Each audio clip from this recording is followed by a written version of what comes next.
in the placements, now, Facebook will always recommend that you use automatic placements, but that's not necessarily, you don't always want to do what Facebook recommends. And in this case, I would say it's not one of those times. So if you instead choose manual placements, you'll see that what they try to do is put your ad everywhere. And if you had the time and the budget to design very specifically your ad creative for all of those different placements, that might be worth doing. But even then, I wouldn't recommend it, because the best place to advertise is in the Facebook news feed there. So what I'm going to do, I'm going to take our audience network, which is actually places off Facebook and you don't really know what you're getting. I'm going to take off Messenger. Facebook and Instagram are where you'd probably most want to advertise, but it makes sense to do your Facebook and your Instagram ad sets separately, because the demographic of Facebook and Instagram is quite different. So if you advertise to Facebook and Instagram and all these placements all at once, the data that you get back is going to be a lot harder to read, and you won't necessarily be able to see, you'll be able to see which percentage have clicked through from Instagram and which from Facebook, but then you can't necessarily see the age groups that are specific to Instagram and specific to Facebook. So if you separate those ad sets, you'll get back much more useful data that you can then use to continue to optimize your advertising campaigns. So yes, do advertise on Instagram, but do it in a separate ad set, and you can set a separate budget for it. And then you can turn it off easily if you decide, actually, that's really expensive, or it's not working for me, turn it off. Or maybe that will work for you and you want to turn Facebook off. So it's really important to keep monitoring your ads, and don't keep running what isn't working. Go with what does work. So again, here, look, I'm going to just keep this really simple, and we'll just say Facebook news, which means that you have to manually go through this process of unticking all of these, which is a little bit annoying, but there you go.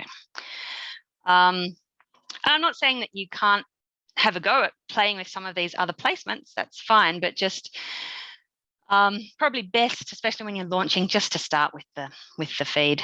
Now, we're optimizing for link clicks, that's correct there, and I won't put in a cost control. So if we go next, now you can see up here, you've got this little structure here, which follows the structure of the campaign, the ad set, and the ad itself. We're advertising on still products, that's all fine. Now, you've got a few options here. Usually you would only use single image or video or carousel mostly. Images or videos, it makes sense to try an image, to try a video.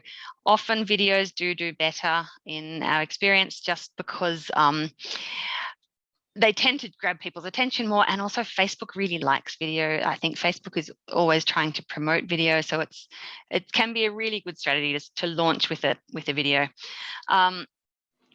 Down here, you could add your media there. Now, this is where we set up the creative. So you can see it's got primary text. Now, the primary text is actually the text that sits on Facebook anyway. It's the text that sits above the image. But what I'll do is I'll add the video. Now, we are not going to use one of these for this particular ad, but I'm just going to reuse one that's already been done. Okay, I'll try this one. This is just for the purposes of the demonstration.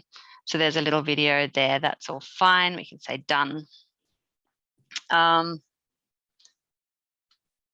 so there you can see it's the video of the product.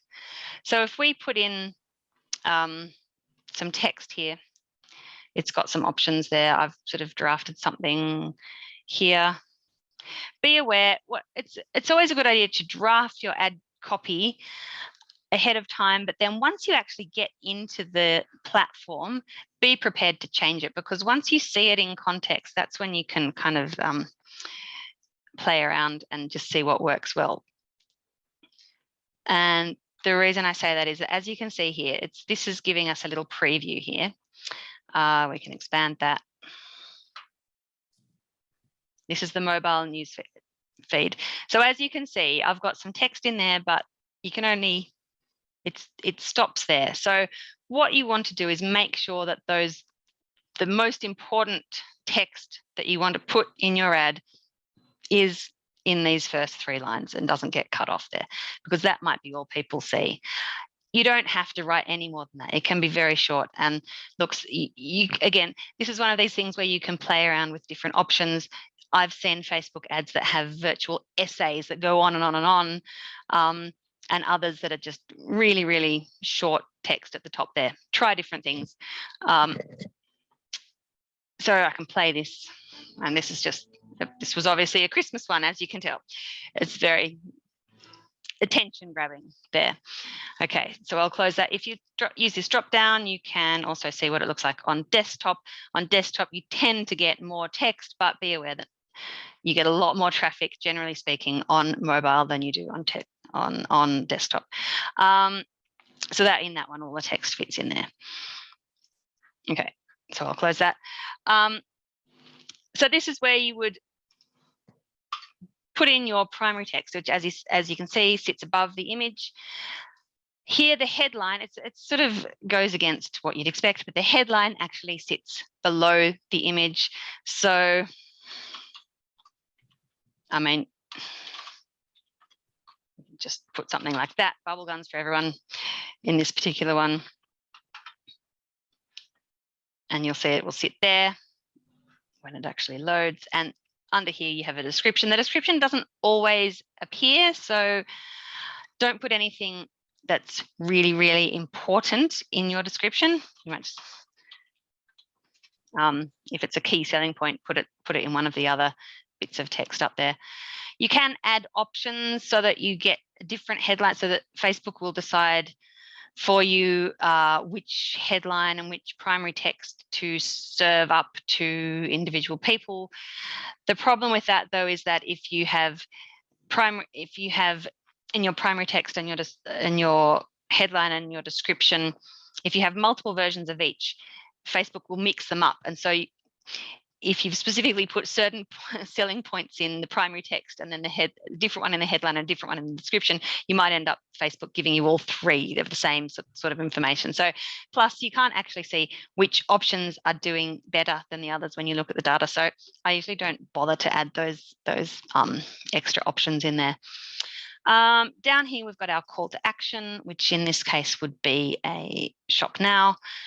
And then you want to send your, this link here.